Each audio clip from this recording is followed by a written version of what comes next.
Voilà, bonjour à tous. Eh bien, chaque jour nous rapproche toujours davantage de cette fête de Noël qui approche. Nous sommes lundi 21 décembre et les textes liturgiques, bien sûr, nous préparent toujours davantage à accueillir cette aventure d'un Dieu qui vient se risquer au milieu de notre humanité. J'ai intitulé la méditation d'aujourd'hui « Pandémie de l'amour ».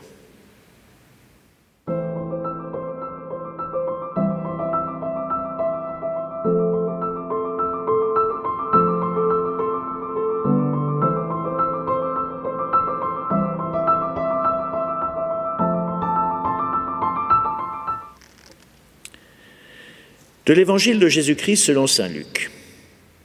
En ces jours-là, Marie se mit en route et se rendit avec empressement vers une région montagneuse dans une ville de Judée.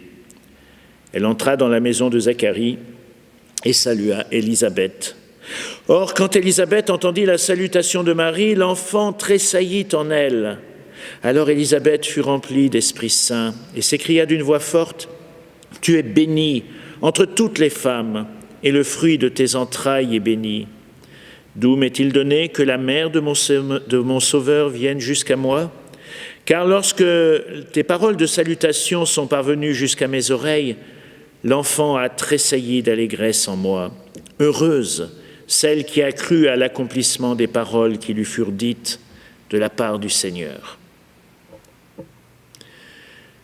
Une jeune Marie, presque adolescente encore, bondit avec empressement, nous dit le texte, sur un sentier de montagne. Elle court saluer sa parente âgée, Élisabeth, elle court la visiter, elle fait visitation. Avec elle, elle va partager la joie de l'attente d'une naissance à venir.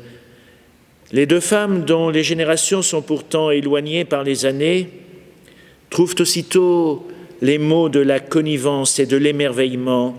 Leurs enfants tressaillent en elles, dans cette rencontre première. Le dernier des prophètes, celui que l'on nommera Jean le Baptiste, et le bel enfant de Nazareth, à qui l'on donnera le titre de Christ, sont encore tous deux en promesse, vulnérables et fragiles, comme tous les petits d'hommes. Mais que vient-elle faire, la jeune Marie, dans cette ville montagnarde ? Ne voyait aucun souci de vérification dans son esprit pour s'assurer du fait que sa vieille cousine est vraiment enceinte et contrôler ainsi que ce que lui avait dit l'ange était vrai. Regardez seulement la joie de ces deux mères, la toute jeune et la très vieille, mais aussi leur désir de vivre pour Marie le service auprès d'une personne âgée, tracassée par une naissance tardive qu'elle n'espérait plus. Laissons-nous porter à notre tour par la jeunesse et la fraîcheur de cette scène de l'adolescence, car Marie a tout l'enthousiasme de l'adolescence. Apprécions la simplicité de ses commencements, si enracinés dans le quotidien et qui préludent déjà à la merveilleuse histoire d'un Dieu qui choisit de prendre le visage de notre humanité. En fait, il faut que je vous dise quelque chose. Marie est peut-être bien à l'origine d'une énorme épidémie, d'une pandémie qui risque de se propager sur des millions de personnes. Il vaut mieux que vous soyez bien avertis des symptômes. D'abord, une tendance à se laisser guider par la confiance plutôt que par ses peurs, ses idées reçues, les habitudes du passé. Vous connaissez peut-être l'histoire de ce financier qui voulait donner une éducation efficace et réaliste à son fils. « Tu seras financier, mon fils ». Il fallait préparer la succession, n'est-ce pas ? Alors, il installe son fils tout en haut d'une échelle, se met en bas, il tend les bras. « Allez, saute, fiston, je te rattrape. Papa, c'est vraiment haut, j'ai peur. Saute, mon fils.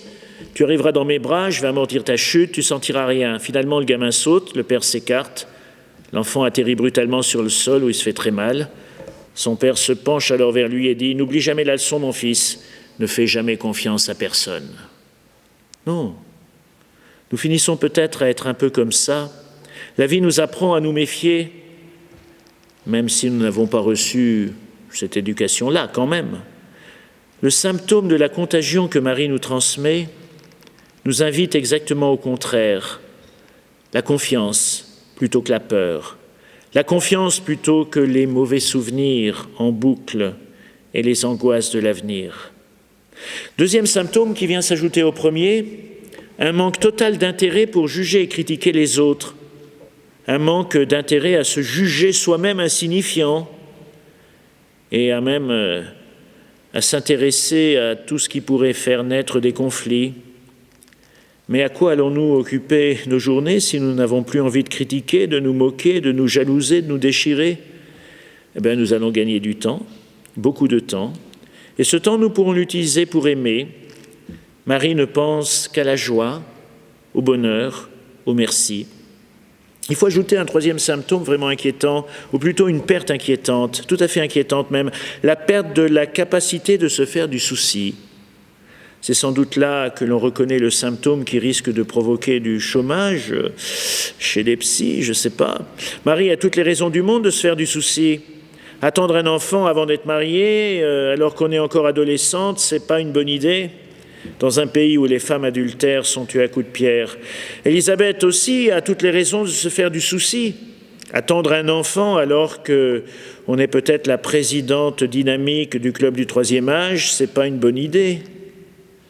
Mais pas une ombre ne vient altérer la joie de ces deux femmes différentes par les générations. Seulement la joie, une joie immense dans la confiance, cette contagion de l'amour. C'est à cela que nous sommes conviés. Alors pour une fois, acceptons cette contagion.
Délivre-nous de tout mal, Seigneur, et donne la paix à notre temps.